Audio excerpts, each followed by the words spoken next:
Tengan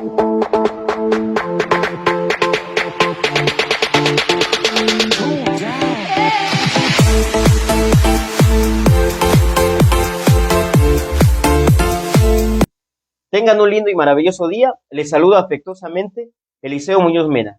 Sean bienvenidas y bienvenidos a su programa Tempus Iuri Humanorum, Tiempo de los Derechos Humanos. En esta ocasión compartiré con ustedes tópicos relacionados con el principio de interpretación conforme.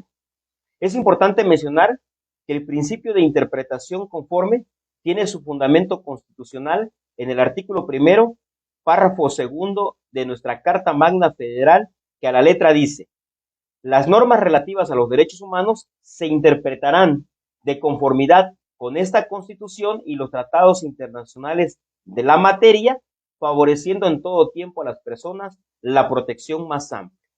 Pues bien, de este artículo 1, párrafo 2 constitucional, emanan dos criterios de interpretación o dos principios: el principio de interpretación conforme y el principio pro persona. En esta cápsula nos vamos a ocupar única y exclusivamente del principio de interpretación conforme. Ahora bien, antes de entrar formalmente al significado de interpretación conforme, me voy a permitir compartirles la concepción que se tiene de los conceptos de interpretación y del concepto de conforme, de manera separada, para que luego podamos conjuntar el significado de ambas definiciones. Pues bien, la interpretación, ¿qué significa la palabra interpretar? ¿Qué significa la interpretación? Cuando nosotros hablamos de interpretación, interpretar significa una actividad cognoscitiva que consiste en descubrir el significado de algo, de un texto, de una ley o de una norma o de una disposición jurídica. Esto es, interpretar significa asignar un significado, valga la expresión, a una norma jurídica. Por su parte, cuando hablamos nosotros del concepto de conforme, este tiende a evocar una actividad de conformar o hacer conforme algo. Dicho de otro modo, conforme significa adecuar o ajustar y supone un término de comparación. Pues bien, conjuntado estos dos conceptos, la interpretación conforme será siempre conforme a algo. Obtenemos de esta interpretación conforme, para efectos del derecho, enunciados interpretativos. Las y los tratadistas mexicanos coinciden en que la interpretación conforme es una técnica de interpretación por la que se realiza una operación de hacer compatibles dos o más normas con una dirección de ajuste específica. Esto es, que una norma inferior se va a interpretar conforme a una norma jerárquicamente superior. Ya veremos que en el caso concreto, conforme lo dispone el párrafo 2 del artículo 1 constitucional, estamos hablando de una interpretación conforme de normas que están por debajo de la Constitución, que regularmente son las leyes federales, las leyes generales, las leyes nacionales, reglamentos, constituciones políticas locales, entre otras, conforme a la Constitución Política Mexicana y a los tratados internacionales de los que el Estado mexicano es parte. Ahora bien, existen tres características en torno a la interpretación conforme prevista en nuestra Carta Magna Federal. Número 1, que el objeto del principio de interpretación conforme son las normas relativas a los derechos humanos. Número 2, que las normas deben ser ajustadas a dos parámetros en forma conjuntiva. Esto es, conforme a la Constitución y a los tratados internacionales. Ordena pues entonces un ajuste conjuntivo, una interpretación conforme de manera conjuntiva, pero no disyuntiva, no separada, sino de manera conjuntiva, como lo hemos dicho. Es decir, una interpretación tanto conforme tanto con la Constitución y al mismo tiempo con los tratados internacionales que constituyen entonces el parámetro de conformidad, es decir, la dirección de ajuste de la que hemos hablado, de la interpretación conforme. Número 3, la operación de hacer compatibles las normas están orientadas por un principio, el de favorecer en todo tiempo a las personas la protección más amplia. Este principio, que acabamos de mencionar, tiene el papel de orientar la preferencia del intérprete o de la persona intérprete hacia las alternativas interpretativas más favorables de la persona. También conocido este principio como principio pro persona. Pero como hemos dicho, de este principio pro persona, que se encuentra implícito en el criterio de interpretación conforme, hablaremos con mayor abundancia en la cápsula subsecuente. Continuemos entonces. Ahora bien, cuando hablamos nosotros de esta interpretación conforme, es importante señalar que existe un panorama sobre la técnica aplicable a la interpretación conforme en México, que refiere que la identificación del parámetro de conformidad implica decidir qué fuentes, es decir, qué textos jurídicos son relevantes. El grupo de fuentes identificados seguramente, en términos del artículo primero, párrafo primero constitucional, incluirá tanto a textos de la Constitución como tratados y convenciones internacionales, es decir, del derecho internacional de los derechos humanos. La operación de hacer compatible la norma bajo estudio con el parámetro de conformidad, y dijimos que este parámetro de conformidad pues son la Constitución y los tratados internacionales del que el Estado mexicano sea parte, implica entonces asignarle otro significado al texto de dicha norma, un significado compatible con las normas de la Constitución y la de los tratados internacionales. La identificación de un sentido compatible es una forma de finalizar la interpretación conforme. Cuando se realiza un ejercicio de interpretación conforme, pueden darse dos alternativas. Número 1, que no sea posible encontrar un sentido para el texto bajo estudio que sea compatible con el parámetro de conformidad. Es decir, más bien que exista una inconformidad entre la norma en estudio, entre la norma infraconstitucional, respecto de la cual se realiza la interpretación conforme con la Constitución y con los tratados internacionales. 2, o bien que pueda ocurrir que exista más de un sentido compatible con la norma de referencia, la Constitución y los tratados internacionales. En el primer supuesto, cuando haya inconformidad, es decir, cuando no se genere propiamente una interpretación conforme, esta inconformidad del caso hace que la persona intérprete deje de lado la norma bajo estudio y, por ende, realiza entonces una inaplicación de la norma. En el segundo supuesto, frente a varias alternativas interpretativas, el intérprete empleará el principio pro persona para orientar la preferencia hacia la norma hacia la alternativa interpretativa más favorable para la persona. Eduardo Ferrer MacGregor, respecto a la interpretación conforme, ha señalado que esta interpretación conforme es un criterio hermenéutico aplicable a todas las normas de los derechos humanos constitucionales o infraconstitucionales que ordena la armonización entre la Constitución y los tratados internacionales en la materia, integrando además el principio pro persona.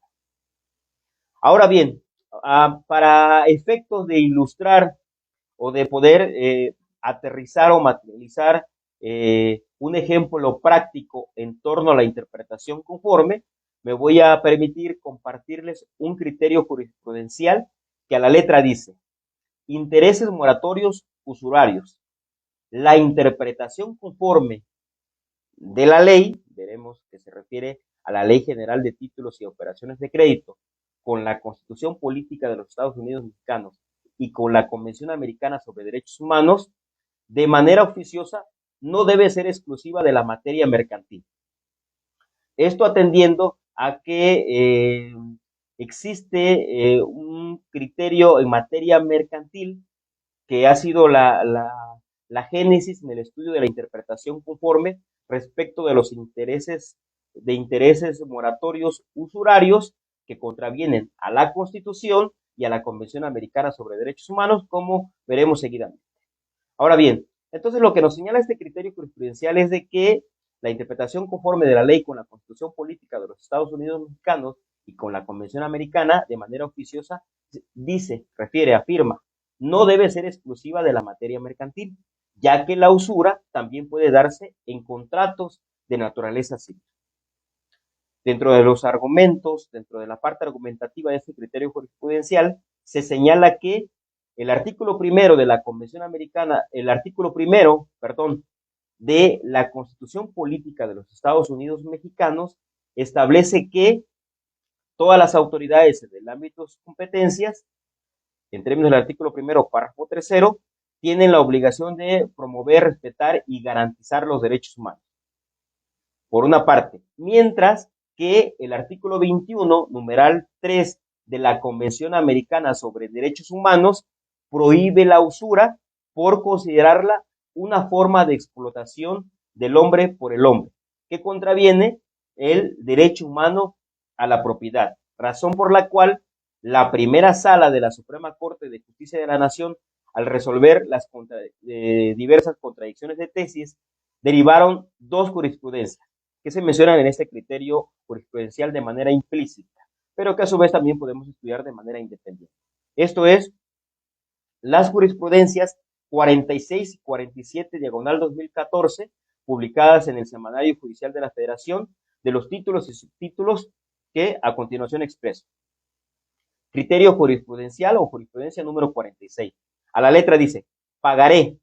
El artículo 174, párrafo segundo de la Ley General de Títulos y Operaciones de Crédito permiten a las partes la libre convención de los intereses con la limitante de que los mismos no sean usurarios. Dicho de otra manera, de que si bien es cierto, el artículo 174, párrafo segundo de la Ley General de Títulos y Operaciones de Crédito establece que las partes, al realizar un acto mercantil como es la firma de un pagaré o de un título de crédito denominado pagaré, pueden libremente pactar los intereses moratorios. Al realizar una interpretación conforme de este artículo 174, párrafo segundo, con la Constitución y con la Convención Americana sobre Derechos Humanos, particularmente el artículo 21, numeral 3 de dicha convención, la limitante de esta libertad de convenir los intereses es de que estos intereses moratorios no sean usurarios. Esta interpretación conforme con la Constitución, hablo de esta jurisprudencia 46 diagonal 2014, implicó el abandono de la jurisprudencia 132 diagonal 2012 y de una tesis aislada en el mismo tenor también del año 2012.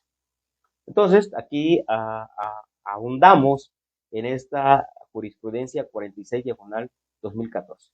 Por su parte, la jurisprudencia 47 diagonal 2014 nos dice lo siguiente: pagaré si el juzgador advierte que la tasa de interés pactada con base en el artículo 174, párrafo segundo de la Ley General de Títulos y Operaciones de Crédito es notoriamente usuraria, puede de oficio reducirla prudencialmente. Nos vuelve a insistir en el mismo tema de la posibilidad de que tiene el juzgador en un asunto mercantil de reducir prudencialmente los intereses moratorios. Es decir, si las partes pactan intereses moratorios, por ejemplo, del 15%, del 10% de interés, que regularmente en la práctica es del 15 o el 10 o el 5% mensual, pueda el juzgador, atendiendo a este ejercicio de interpretación conforme, tutelado con estas jurisprudencias 46 y 47 diagonal 2014, reducir prudencialmente estos intereses moratorios cuando son sometidos a un juicio ejecutivo mercantil. Respecto, o más bien de estos dos criterios jurisprudenciales, respectivamente se determinó imponer a los juzgadores, en el ámbito de sus competencias, la obligación de hacer un estudio conforme y oficioso del artículo 174, párrafo segundo de la Ley General de Títulos y Operaciones de Crédito con la Constitución Política de los Estados Unidos Mexicanos y la Convención Americana sobre Derechos Humanos. Vemos entonces aquí la materialización de este criterio de interpretación conforme que es objeto de esta plática, de esta charla. Ahora bien, continúa diciendo este criterio jurisprudencial. En caso de que se advierta que los intereses pactados por los contratantes son usurarios, de ser así, deberá entonces el juzgador reducirlos prudencialmente tomando en cuenta, por supuesto, las circunstancias particulares del caso y las actuaciones que se hayan llevado a cabo en el juicio, así como otros elementos de carácter objetivo que se señalan en este criterio jurisprudencial. Y aquí viene la parte medular a la que se refiere este criterio jurisprudencial en estudio. Ahora bien, dice, refiere, la norma constitucional y el precepto de la Convención en cita, al prohibir la usura, no lo hacen de forma limitativa para temas mercantiles, para los convenios mercantiles, para los pactos mercantiles, sino de manera general. De ahí que se insiste en este criterio jurisprudencial que estoy mencionando, que no existe impedimento, pues, para que en tratándose de contratos civiles distintos al mutuo, en los que también se puede dar la usura, el juzgador, en el ámbito de su competencia, pueda entonces realizar una interpretación conforme de la ley civil con la Constitución Federal y la Convención Americana sobre Derechos Humanos, para determinar si los intereses moratorios pactados son usurarios o no, y de ser así reducirlos prudencialmente, atendiendo, como se ha dicho, a las circunstancias del caso que se generen en el ámbito del juicio que se está desahogando. Para ya puntualizar y para terminar esta cápsula que nos ocupa, es importante señalar que cuando la Constitución Política Mexicana se refiere en el artículo primero, párrafo segundo, a las normas relativas a los derechos humanos, haciendo una interpretación extensiva, una interpretación amplia del contenido del párrafo segundo, podemos señalar que cuando la Constitución se refiere a normas relativas a los derechos humanos, no necesariamente se refiere a normas o disposiciones jurídicas que de manera directa o de manera expresa se relacionen con temas de derechos humanos. Es decir, se extiende a normas jurídicas que emanen, por ejemplo, de la legislación civil, mercantil, penal, laboral, administrativa, de que si bien es cierto no se refieren directamente a los derechos humanos, de manera indirecta, instituciones como la guardia y custodia, los alimentos, un tema penal, un tema de despido injustificado, finalmente trasciende a la esfera de los derechos humanos de las personas, según sea el caso concreto, y respecto de las cuales, pues, entonces se podrá realizar una interpretación conforme. También es importante señalar que este criterio o este principio de interpretación conforme se relaciona o se cohesiona y se encuentra implícito en algunas instituciones jurídicas que ya hemos estudiado con antelación, como el control de convencionalidad, como el bloque de constitucionalidad y, por supuesto, también, y lo he dicho también que de manera lamentable, con el criterio que emana de la contradicción de tesis 293, diagonal 2011, que se refiere al parámetro de control de regularidad constitucional emanado de la Constitución y de los tratados internacionales, pero que refiere de que cuando exista una restricción expresa a derechos humanos, habrá de estarse a lo que dice el texto constitucional. De tal manera entonces que una limitante que nosotros podemos advertir en la aplicación y materialización del control de convencionalidad y la aplicación y materialización del principio de interpretación conforme y por supuesto también del principio pro persona es este criterio que emana de la contradicción de tesis 293, diagonal 2011, es decir, el parámetro de control de regularidad constitucional y restricción expresa a derechos humanos. Agradezco mucho su atención. Nos vemos en la próxima cápsula. Muchas gracias.